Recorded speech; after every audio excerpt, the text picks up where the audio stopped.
occupied one half of the 11th floor of the SSS building on East Avenue. Kasi magbaon ka ng noodles at ikaw mismo ang mag-init ng tubig. You know, India. Pwede ka a father to me. He treated me with kindness and extra consideration, especially for someone coming from the province. Fresh from the province noon si Arnold. Taga Mang Ay Cristino. Aware of our meager, eto. Pero ito naman yung tagal-tagal na ha. Kaya ang meager, 35 peso daily allowance. Yes. To cover hotel, food, conversation in Spanish. Struggling with different kinds of spoons, knives, and forks over dinner. And enjoying the comfort of a 5-star bedroom, in contrast to our usual, ganito pala halaga ng hotel noon.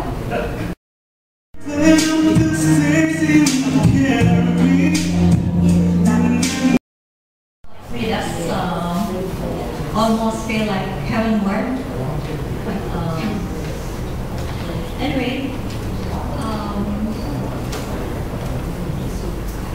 good evening to everyone. Good evening especially to Mrs. Taylor. And good evening to sa lahat ng mga nagmamahal at humahanga kay Iti. Marami tayo niyan. Marami tayong fans and admirers of Iti. Actually, I thought of writing a poem for Iti. But I had second thoughts. Kasi usually yung mga attempts ko at poetry verge on being very touchy-feely and very sentimental. And ayaw yung Iti na ano siya dyan, okay. I think Elsie would Elsie, my God, I am confusing my directors. Iti would have wanted me to write a lyric a la Ogdanash. Things too seriously. Least of all, myself. And don't give myself too much credit. If Iti saw you in a warlike mood, he would tell you to quit fussing, to save your battles and your energies for something big. That is, if you meant something big, which you doubted.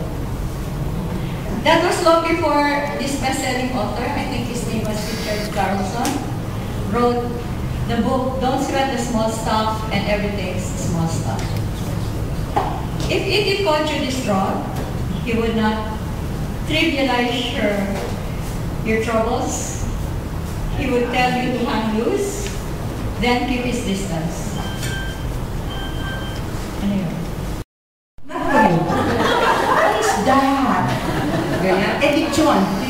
No, not for you. Ganyan. Tapos ba tayo, what that? Sinabihan ako ng waiter, ma'am, yung isa hudo ng pilit na kumuha ng tinuro sa akin, director namin yun. Pilipino yun. Ewan ko lang kung nabigyan siya. And knowing that I'm not really a writer, nor am I good at rhetoric, sabi ko, Celia, ano sasabihin ko? But then, I was reminded of somebody who said, when you don't know what to say, speak with your heart. So here goes. I've written something about E.T. If there is one person who worked at close range with E.T., physically and position-wise, I was among the privileged. Yes, he was my immediate boss, and I was a doorstep away. That is why when I was talking to Betsy yesterday, I said, knowing it, Betsy is indeed your, because the urn wasn't here yet yesterday when I came. He will not want a service because people will just be polite and courteous. So I will. Eulogy.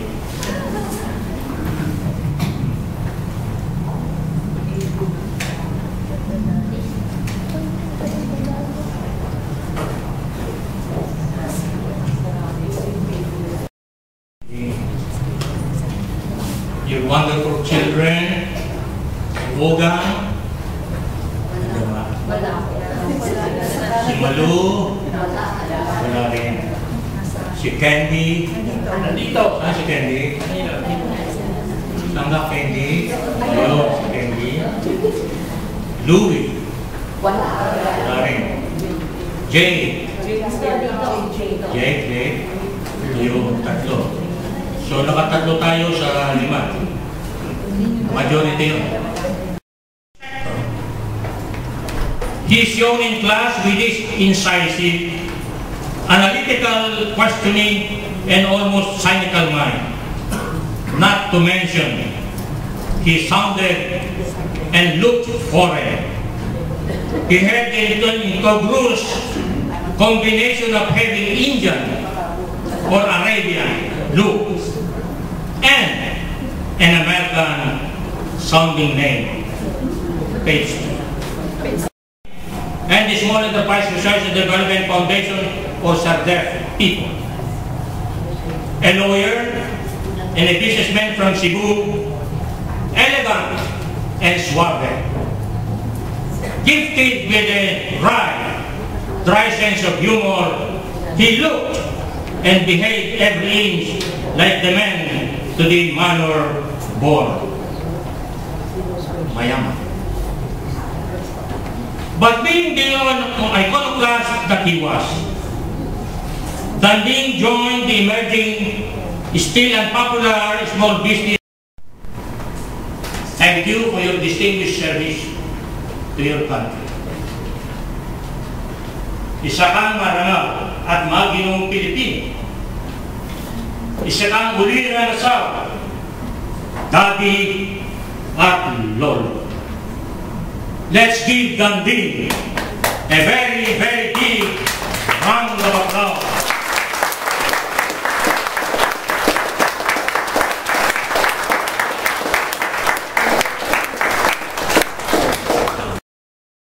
Pay your respects to Papa. Ang dami kong natuto. I learned so much about Papa thanks to all your speeches. Kasi we didn't know, we had no idea what he was doing there in ISSI. Every time he would go to India, Bangkok, and I asked Mommy, where is Papa? Ay, my junket na naman yan. So now I learned so much, and it really confirms that Papa was such a humanitarian. You know, he dedicated his life to help others, and you know, when he was diagnosed with lung cancer last April, and then I would accompany them to see we went to see the doctors. So that was 5 months ago.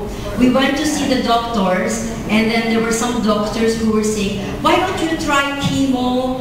And then when parang si Iti to, no? Kung pwede ko kay Iti. Okay? Ito nakalagay. And this is exactly what Iti did, I think. The idea is to die young, as late as possible.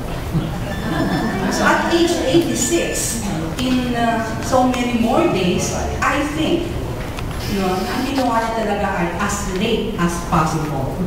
Although somebody else here in our midst, probably yung as late as possible